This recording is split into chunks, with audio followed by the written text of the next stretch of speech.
Agriculture marketing corporation Rambabu గారిని వేదిక మీదకి సార్, డి మాతృనాయక్ గారిని, గోపాల్ నాయక్ గారిని వేదిక మీదకి ఆహ్వానిస్తున్నాం. కొండానాయకి సాదరంగా ఆహ్వానిస్తున్నాం సార్.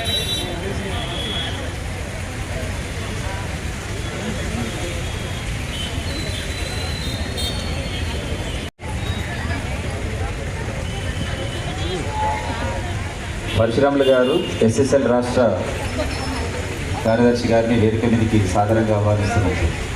పిడబ్ల్యూ శంకర్ సార్ గారిని వేదిక మీదకి సాదరంగా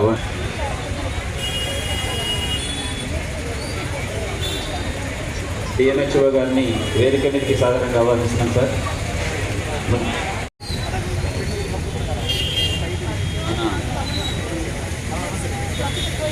ఈ వేదిక మీద హాజరైనటువంటి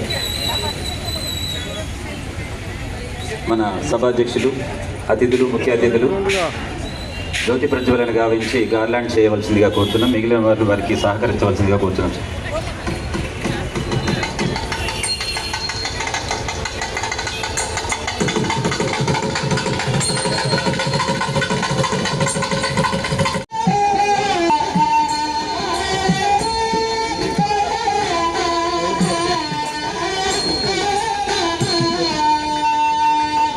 కిషన్ గారిని వేదిక మున్సిపల్ శానిటరీ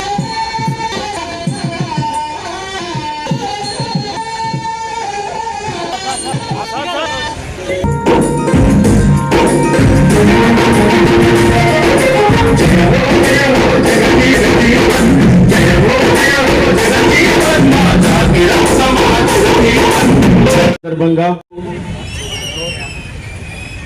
గౌరవ రాష్ట్ర ముఖ్యమంత్రి వారు పిడికిలు జై భీమ్ జై భీమ్ అంటారు.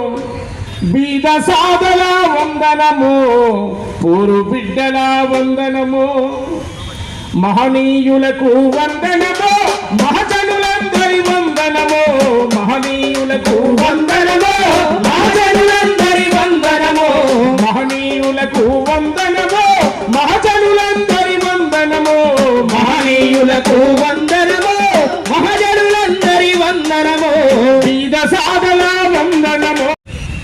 అన్నపూర్ణ గారు ఇక్కడ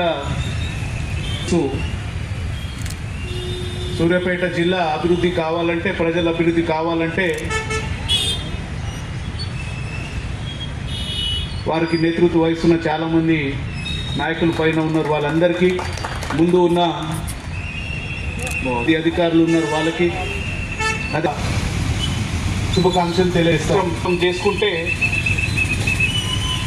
బీహార్ రాష్ట్రంలో పుట్టి పెరిగి అక్కడ నుంచి ఆ కాలంలో ఆనాటి విధంగా వారికి ప్రతి ఒక్కరూ ముందు పోవడానికి కృషి చేసిన, పోరాటం చేసిన మా నాయకులు బాబు గారు. కానీ కేవలం ఆ రోజే వారిని కలుసుకొని ఆ తర్వాత వారిని విస్మరించడం జరుగుతుందని చెప్పి వేదిక వారికి అందరికీ కూడా నా యొక్క హృదయపూర్వక నమస్కారాలు. బాబు జగజీవన్ రామ్ జయంతి గారి శుభాకాంక్షలు తెలియదు. నాకు బాగా నచ్చింది. జగజీవన్ రామ్ గారి జీవిత చరిత్రలో కొన్ని ముఖ్యాంశాలను వారు చెప్పడం జరిగింది. దాంట్లో ఇంతకుముందు ఏపూర్సవం చెప్పినట్టు, కలెక్టర్ గారు చెప్పినట్టు, మనం చదువుకుంటేనే మనం జీవితంలో ఉపాధి పొందగలం, మనం ఏమైనా పదవులు పొందగలం, ఏదన్నా హోదాలను పొందగలం అనేది కలెక్టర్ గారు చెప్పింది 100కు 100% నిజం. దానికి ప్రత్యక్ష సాక్ష్యం కూడా వారే అని చెప్పి చెప్తా ఉన్నాం. ఈరోజు వారు ఐఏఎస్ చదవబట్టే వారు కలెక్టర్గా ఉన్నారు. అన్న నరసింహ గారు ఐపీఎస్ చదవబట్టే వారు ఎస్పీగా ఉన్నారు. ఇక్కడ రాంబాబు గారు చదువుకోబట్టే వారు అడిషనల్ కలెక్టర్గా ఉన్నారు. చదువుకోబట్టే వేణుమాధవ్ గారు ఆర్డీఓగా ఉన్నారని చెప్పేసి మనం చెప్తూ, వీరు నలుగురే ఇక్కడ మనం ప్రత్యక్ష ఉదాహరణ అని చెప్పి చెప్తా ఉన్నాం. ఇక మనలాంటి వాళ్ళం అంతే, ఏదో ఒకటి ఏడో ఒక వార్డును పట్టుకోను, లేకపోతే ఊరిని పట్టుకుంటే రేపు ఎమ్మెల్యే ఎంపీ వార్డు మెంబర్ అనుకుంటే పిలుస్తారు.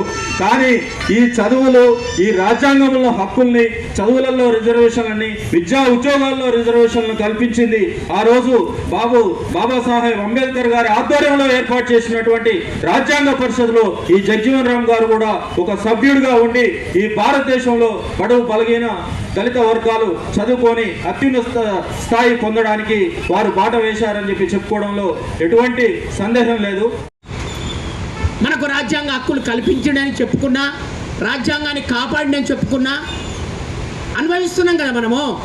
అనుభవించేటోళ్ళం వారికి ఒక్కరోజు 1 గంట నివాళులర్పించడానికి తీరిక లేని సమయం సందర్భం. ఏం సాధిస్తామని చెప్పడానికి నిదర్శనంగా కలెక్టర్ గారు ఇక్కడ ఉన్నారు. అదేవిధంగా తేజస్ నందలాల్ పవర్ గారికి మరియు జగ్జీవన్ రామ్ జగ్ అంటే జగతి. ఈ జగతిలోనే ఒక ఉన్నతమైనటువంటి వ్యక్తిగా ఎదిగి ఈరోజు 118 సంవత్సరాలు అయినాక కూడా మనం ఈరోజు ఆయనను వేలాన కొనియాడుతున్నామనంటే ఆయన చేసినటువంటి సేవ, ఆయన చేసినటువంటి సామాజిక కార్యక్రమాలు, ఆయన పేద ప్రజల కోసం, బడుగు బలహీన వర్గాల కోసం, దళిత జాతి అభివృద్ధి కోసం, మహిళల అభివృద్ధి కోసం, బాలబాలికల అభివృద్ధి కోసం, విద్య కోసం ఆయన చేసినటువంటి పరితపన మనల్ని అందరినీ ఈరోజే కాదు ఇంకా ఎన్నో దశాబ్దాలు శతాబ్దాలు ఈ విధంగా ఆయన కార్యక్రమాలు మనం చేసుకుంటూనే వెళ్తుంటాం.